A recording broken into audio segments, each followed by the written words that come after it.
German Chancellor Angela Merkel and French President Emmanuel Macron hailed a new chapter for the Eurozone after their Tuesday talks at the Meseberg retreat outside Berlin.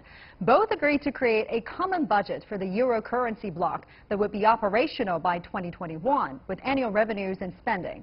Without providing further details, Merkel said the budget would strengthen economic convergence within the Eurozone, which was torn apart in the wake of the 2009 debt crisis. But her conservative bloc at home may disagree, arguing that the EU will have a shadow budget, and Merkel's financial reform rapport with Macron could worsen her domestic politics. So how will the new chapter for the Eurozone look? And can the German-Franco relationship stand this economic test within the EU? Welcome to The Point. I'm Li Qiuyuan, sitting in for Liu Xin. In our Beijing studio, we have Professor Wang Yiwei, a Jean-Monnet Chair Professor at Renmin University of China. In Brussels, Mr. Pieter Cleppe, head of the Brussels office of Open Europe. In Munich, Professor Buthe, Associate Dean at the School of Governance at the Technical University of Munich. And last but not least, in Paris, Professor Douglas Yates from the American Graduate School in Paris. Welcome to you all, gentlemen. So, Mr. Cleppe, let me start with you first. Tell us, how serious is the budget reform now for the Eurozone? Well, we're a little bit short on detail, but it looks like this is going to be a very modest budget for the Eurozone, and the means are expected to come from the long-term EU budget. Still, I think it's quite significant because this is really the first time that there will be something called a Eurozone budget. Frankly, I don't think it's a good idea. I think it's going to start small, and the plan is, of course, over the years to increase it. But fundamentally, we have seen transfers in the Eurozone, basically loans at artificially low interest rates between countries, and this has really not managed to stabilize the Eurozone. It's still pretty shaky. So I don't think throwing more transfers onto it is going to do much to save the Eurozone ultimately. What about the timing, Mr. Cleppe? What's behind the urgency? Well, Angela Merkel is under pressure back home in Germany. Her Bavarian counterpart, the CSU party, is facing elections in October, and they have picked a fight with her. So they have basically forced her to start negotiating with other European countries over the migration challenge. Now, in order to get something from French President Macron there, she has basically given in to most of his demands on the Eurozone. Now, Professor Yates, what do you think of the budget plan? So Mr. Cleppe don't think this is a good idea. We're expecting moderate reform plans, according to him. What are your thoughts on the budget plan? Well, I'm actually very enthusiastic about this. There's so much bad world politics. There's so many nationalist movements and anti-European sentiments, and of course the United States breaking down rules and norms. And in this sea of bad news, here's Macron and Merkel trying to create integration. I would just note, to support my argument, that if Marine Le Pen had been elected president of France, none of this would have been happening. And then we might be looking at the collapse of the Eurozone. The Eurozone's like a bicycle. It has to move forward or it will fall over. And everyone agrees there needs to be a coordination of banking. There needs to be some kind of central budget, much more than they're negotiating now, but it's the first step in the right direction, including trying to reinforce the European stabilization mechanism. So I'm very positive about the economic moves. On the other hand, I'm greatly disappointed by the efforts to solve the migrant crisis.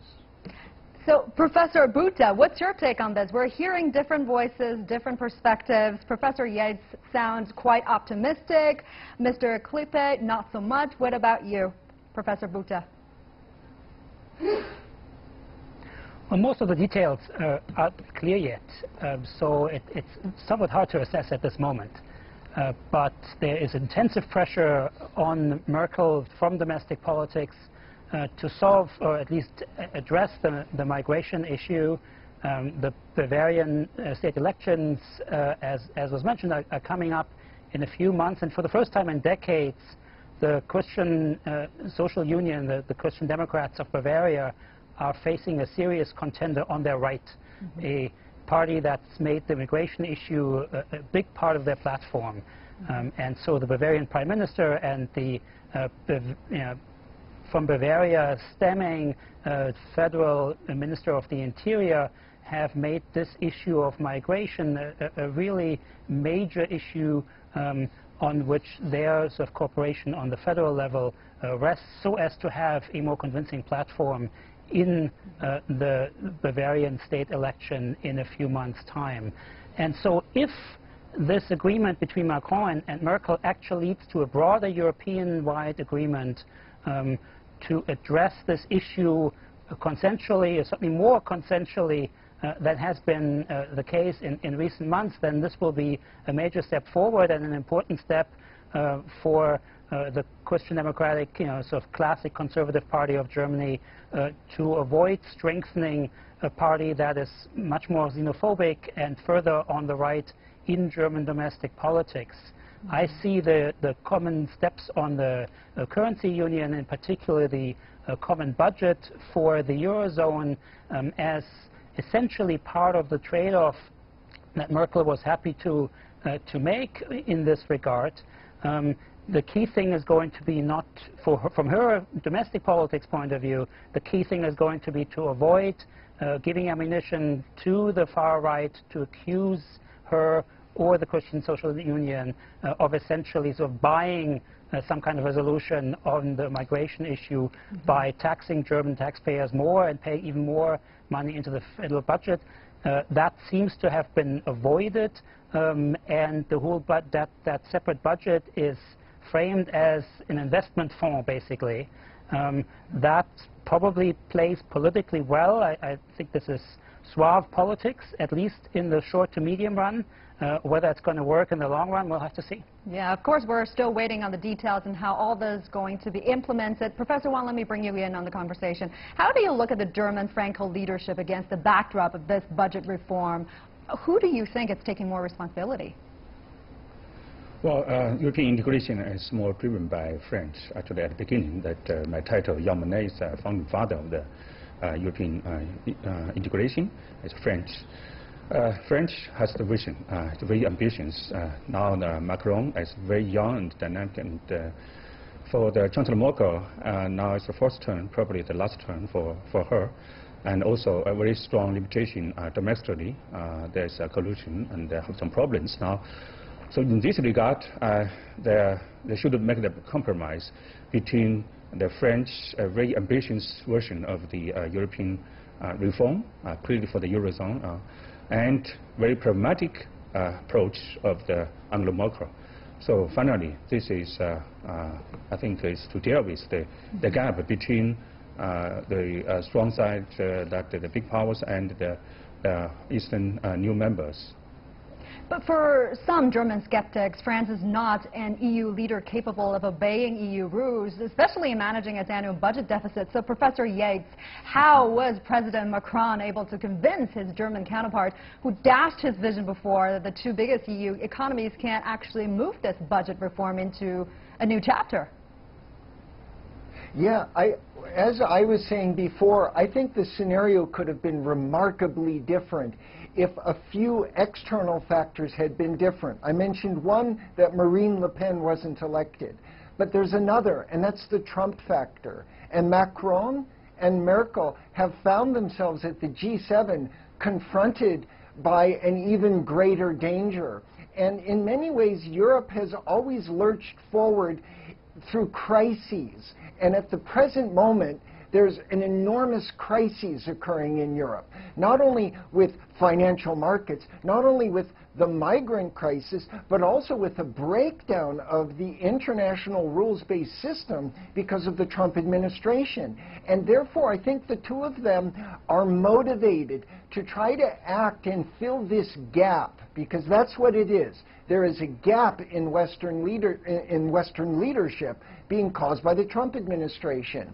And we're really looking at these two as the last two Western leaders who are pursuing any kind of vision of greater integration. And as a result, I think Merkel and Macron, who are two leaders who have a good deal of differences, have been pushed together to finally start to move forward on ideas that have been brewing for years, ever since the financial crisis of 2007. The last time she made a major move like this was when she finally agreed and pushed through Germany the European Stabilization Mechanism. That's that $500 billion fund that's used to try to support countries that were borrowing at exorbitantly high interest rates from the private market. And she succeeded doing that. But this is to move to the natural step. That is to have a European monetary zone. They have to have a common budget. They have to have a cohesive banking system where the European Central Bank has supervisory control, where all of the banking regulations are the same. So this move towards a necessary step, I believe, has been inspired by the vacuum created by the Trump administration in the G7 and in the West. There's a gap between European leadership and U.S. leadership, as you rightly pointed out, and there are also concerns about Europe is more likely to be split, as those who are not using the euro could be excluded in the process of financial reform. Mr. Cleppe, do you agree with this? Well, I agree that if you don't have centralization of power, if you don't organize transfers, the euro may collapse at some point. But of course, these measures to concentrate power at the central level, to organize billions of euro transfers to hit savers hard in some countries, this is something that is very much at odds with public opinion. So if you really like the European project, you should be against it, because I think it ultimately may endanger the European project. We should make a distinction between, on the one hand, the European Union, which is a great idea. It's meant to open up barriers to trade. And on the other hand, the euro, which indeed is a project that requires ever greater centralization of power. It enables countries to go into debt much more deeply than they would have been able to with their national currencies, to go into unsustainable debt. In Greece, this is particularly problematic. Now, where is this all going to end?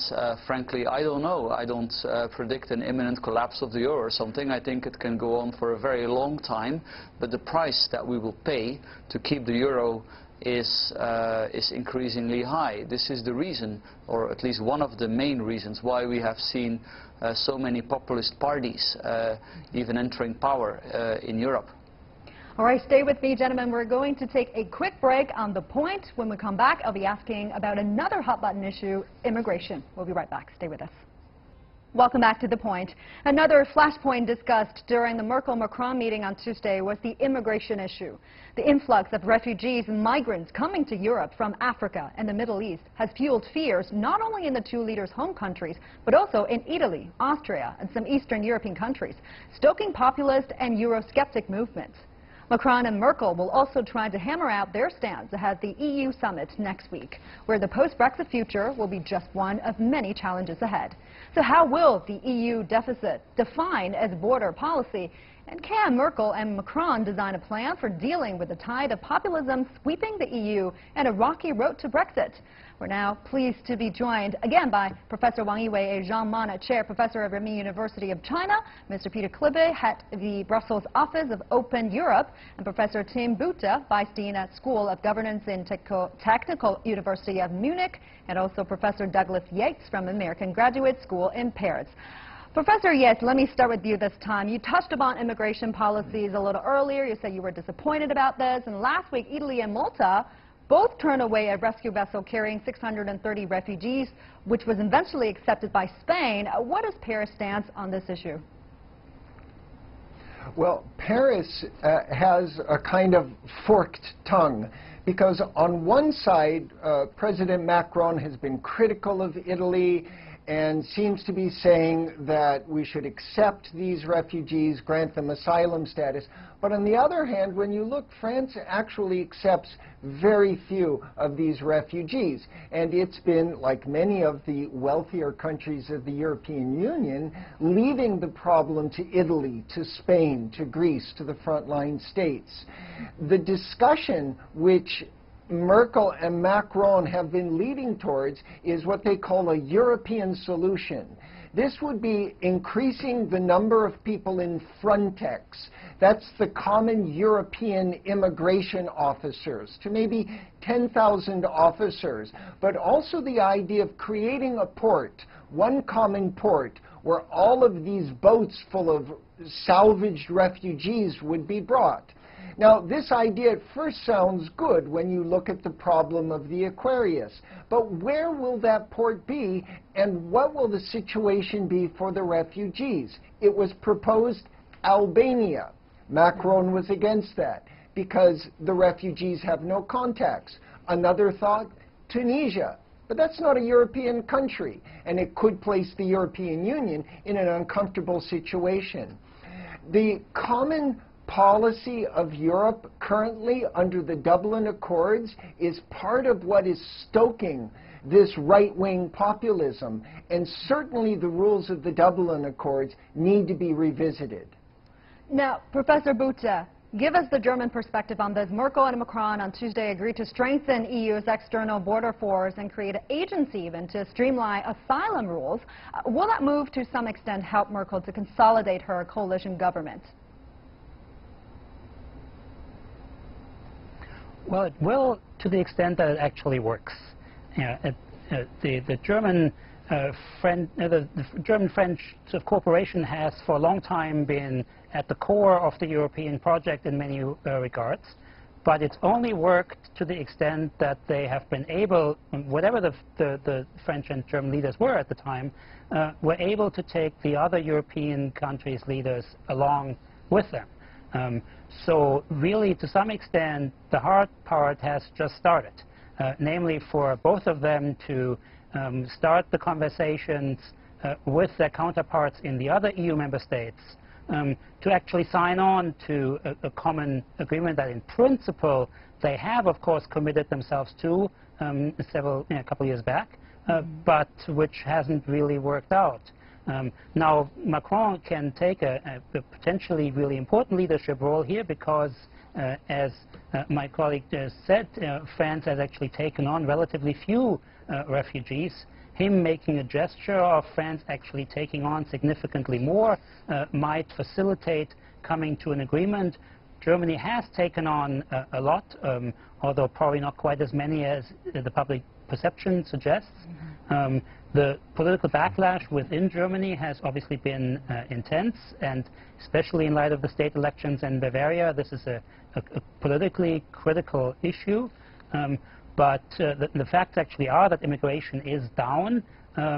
Illegal immigration, to the extent that we know exactly how much that actually is way down.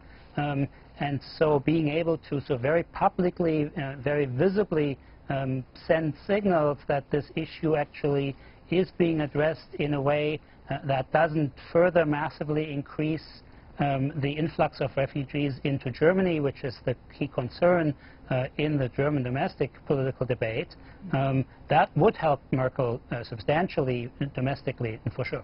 All right, Professor Wang here with me in the Beijing studio. Over to you. On Wednesday, Austria Prime Minister Sebastian Kurz said that Europe faces a choice on migrants, either returning them to internal borders or securing external borders. What's your take on EU's current migration policy? What is the possible way out for Brussels, given the divided bloc?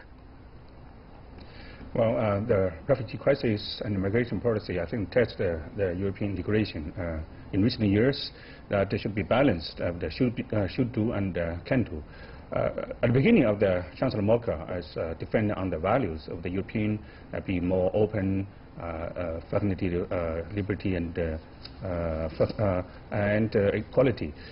But now, I think, suffered a lot of the Merkel and her policy.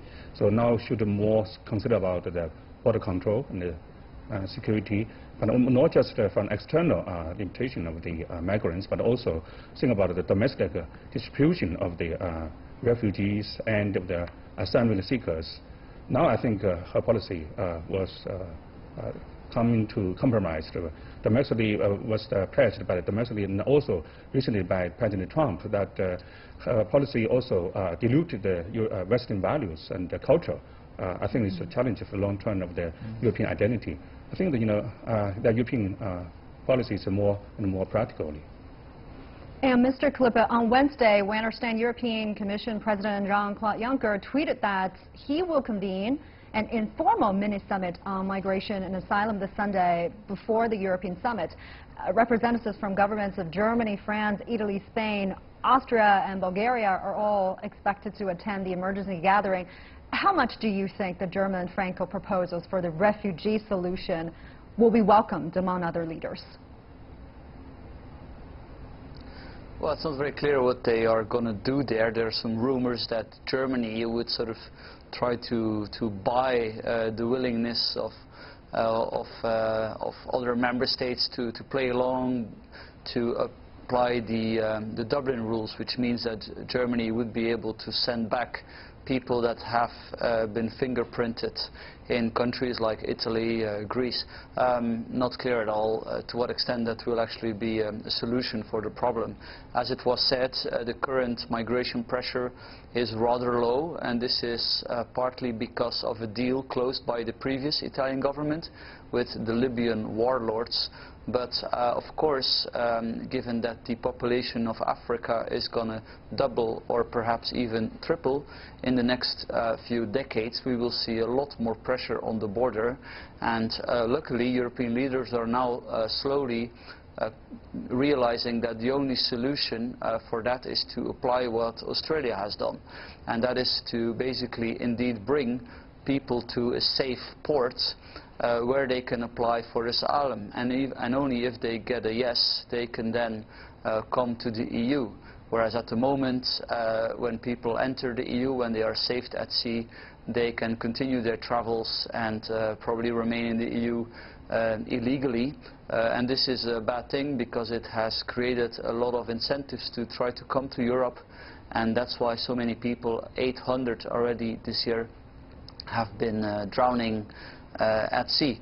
Now, it's very unclear where that safe port would be located. Indeed, Tunisia and Albania have been mentioned. Albania would, of course, be a very bad idea.